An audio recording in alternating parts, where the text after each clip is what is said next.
Hier, en l'honneur de Chof Cheshvan, l'anniversaire du Rabbi Rachab, j'ai raconté l'histoire. Et par providence divine, cette semaine, dans notre famille, nous avons plusieurs anniversaires.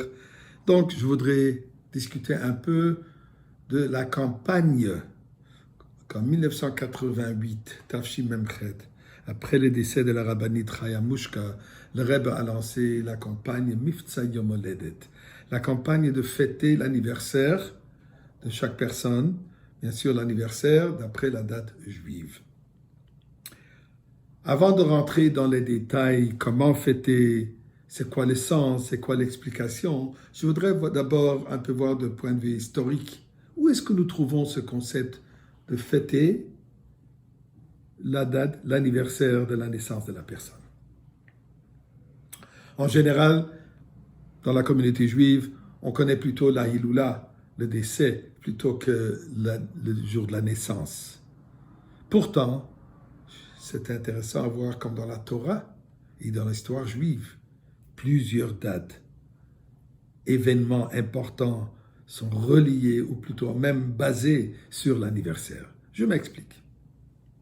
On fête Rosh Hashanah. Quel jour? Le premier jour de Tishri, qui en réalité c'est le jour de la création, ou on pourrait dire de la naissance d'Adam et Chava. Le début de la création du monde était le 25e jour du mois de Elul. Le 6e jour, le jour où Dieu a créé l'être humain, c'est là nous fêtons Rosh Hashanah. Le monde entier, l'univers entier fête la naissance d'Adam et Chava. La paracha de la semaine dernière, Vayira, le pasuk de nous dire Vayigdal hayeled vayigamal. Yitzhak a grandi. Vayas Avraham mishte gadol, et Avraham a fait une grande fête. Biyom higamel et Yitzhak.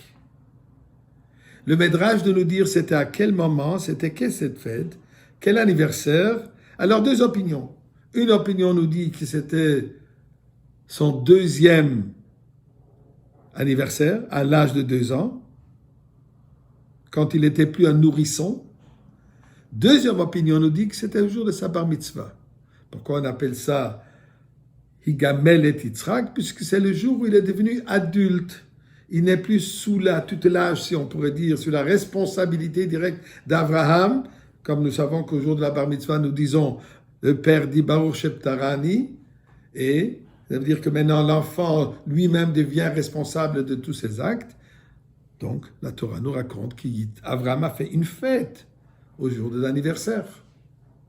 Plus tard, Pharaon. Yosef rencontre dans la prison 2 ministres. Les deux, ils ont un rêve. Yosef leur interprète le rêve. Ensuite, il y a marqué Vahi bayom ashlishi, yom oledet paro.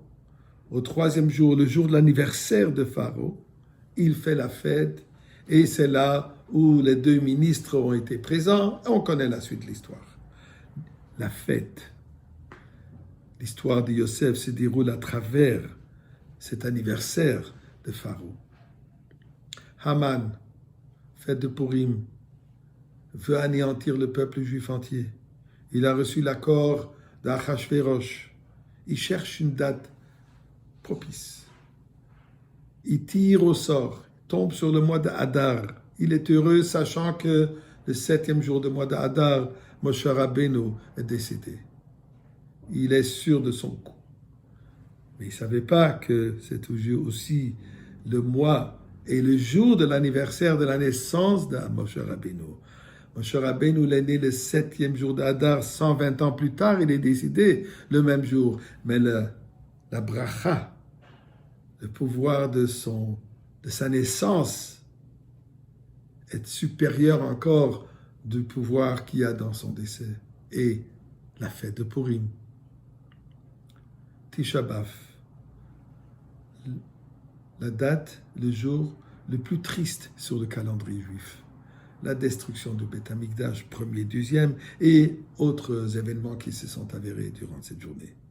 Et la Gemara nous raconte qu'un fermier en train de travailler son champ. Sa vache qui fait le son de vache, fait le bruit. Un arabe qui passe, il dit aux juifs, arrête de travailler, ça vaut pas la peine. Le Beth Amikdash a été détruit. En choc, quelques instants après, la vache fait un deuxième son et l'arabe de lui dire, recommence à travailler. Et maintenant, Mashiach est né. Celui qui va te libérer, ton libérateur est né. Tisha B'Av, la naissance de Mashiach.